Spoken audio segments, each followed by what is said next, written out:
Did Karen Reed really run over her cop boyfriend in a blizzard? Or did someone inside that house want John O'Keefe dead? We had dog bite experts, blue paint experiments, taillight fragments, and more red flags than a toxic Tinder profile.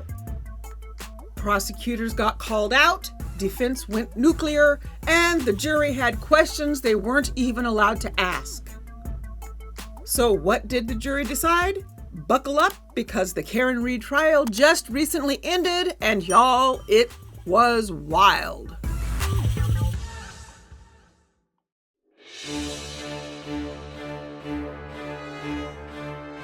Okay, so let's just dive right in. This trial was chaotic from start to finish. Buckle up, because here it comes.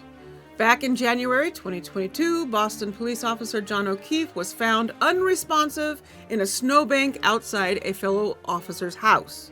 Prosecutors said Karen Reed, his girlfriend, drunkenly backed into him with her Lexus and left him to freeze to death. Karen said, "Nope, I dropped him off, he went inside, and whatever happened after that is on someone else." In Karen's words, it was a setup, a full-on cover-up. And y'all, she came to trial ready to prove it. I was born ready.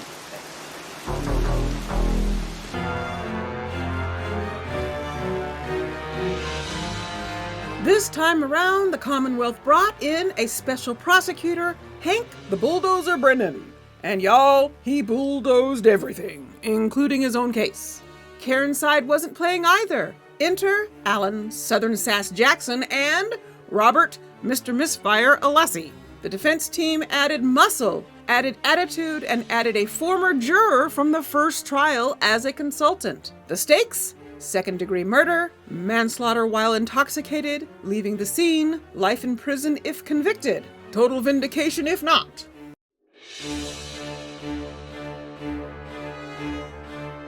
Let's talk about the state's star expert, Dr. Welcher. He put blue grease paint on a Lexus, hit himself at 2 miles per hour, and called it science. His conclusion? Karen hit John. The defense? Sir, that wasn't a crime. That was a gentle tap. Then came Jennifer Google Me McCabe. She testified Karen said, "I hit him," and asked her to Google how long it takes to die in the cold at 2:27 a.m. Problem? That search was done before Karen allegedly realized John was missing, which means either she's psychic or something stinks at 34 Fairview Road.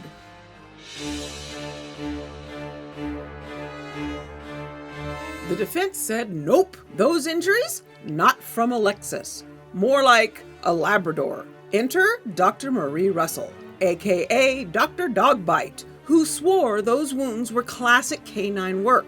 Next, Dr. Wolf rolled in with his crash tests, rescue dummies, real Lexus, real science, and guess what? The physics didn't add up. The taillight didn't break like that. The hoodie didn't rip like that. The bumper didn't cause that. And just when Brennan tried to make a point with John's sweater, surprise! Those holes were cut by the lab, not Karen. And cue mistrial motion number 2.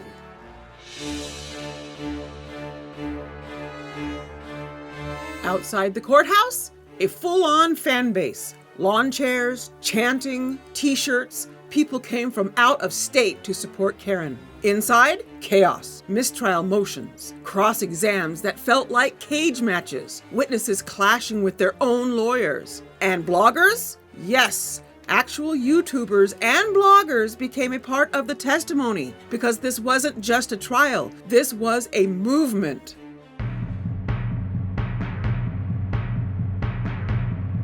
Alan Jackson went full preacher mode.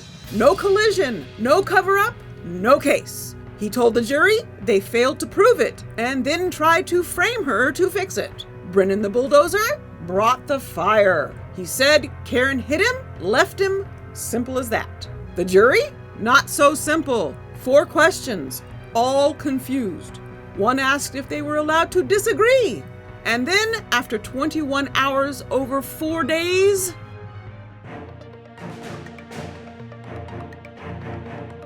on June 18th, 2025, not guilty on second-degree murder, not guilty on manslaughter OUI, not guilty of leaving the scene. The only charge that stuck? A basic OUI. She got a year of probation, no jail, no felony, nothing else. Karen cried, her lawyers hugged, the courtroom shook, and outside, total eruption. People cheered, someone released balloons. It was like the end of a Hallmark trial movie.